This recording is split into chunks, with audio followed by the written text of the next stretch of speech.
This is the Draw My Life of Martin Seligman.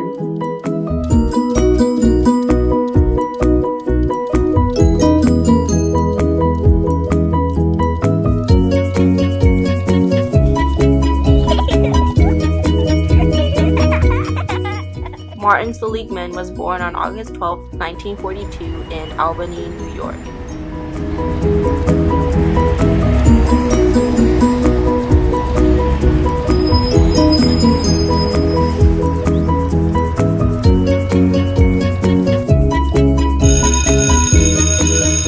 He was educated at a public school and also attended the Albany Academy, which is an independent preparatory day school for boys.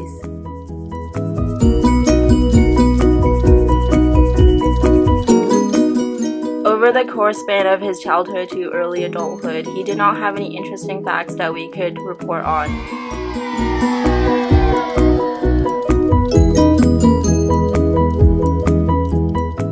After graduating high school, he attended Princeton University and finally earned his A.B. degree in 1964.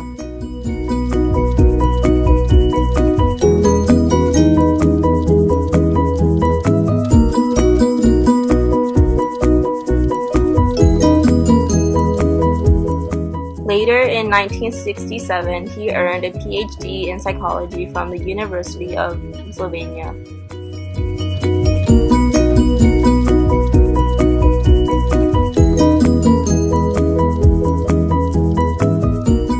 He also became the president of the American Psychological Association.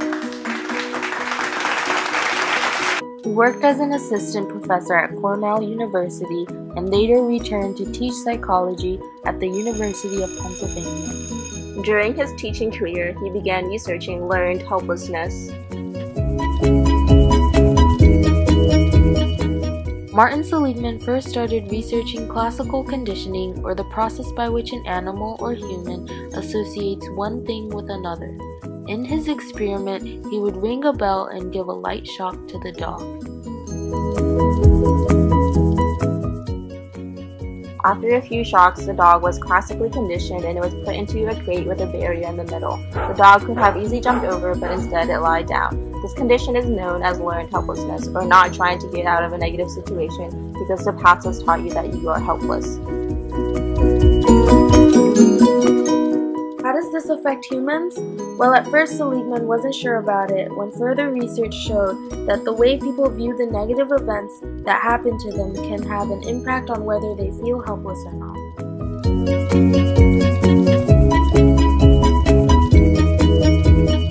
Let's look at this example of a student failing a math test.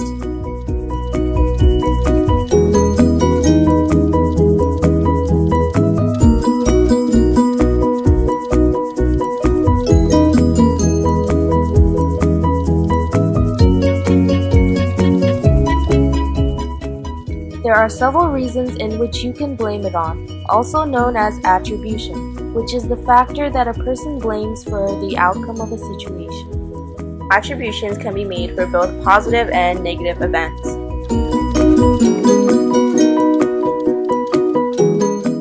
The specific types of attribution that cause learned helplessness are internal, stable, and global.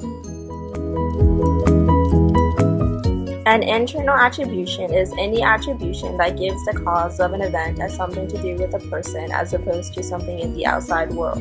For example, if you failed a test, you might think you're stupid.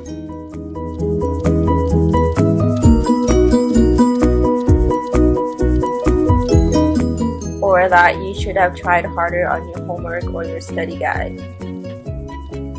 A stable attribution is one that doesn't change over time or across situations. For example, the fact that you're stupid won't change depending on the situation. But if you didn't study enough, then you can change that by studying more.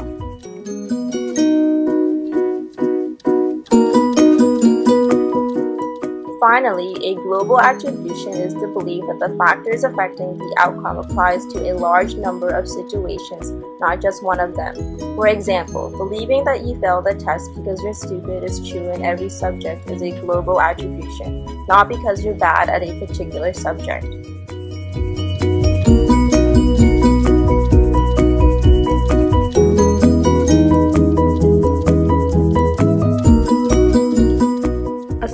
test is probably not going to cause learned helplessness. But if you regularly did bad in math, then you have become convinced that you are bad at it and that there was nothing you could do.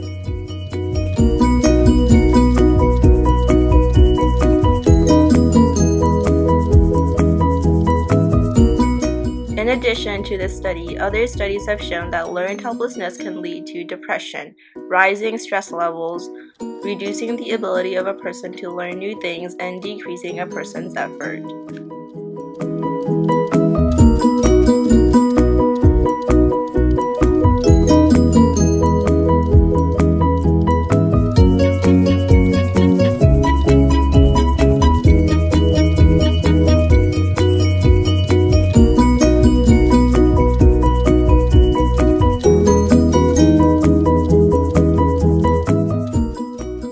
In the following clip that you will see is a duplicate experiment of Martin Seligman's research on learned helplessness.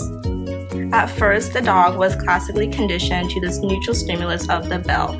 Every time the bell rang, the dog was lightly shocked.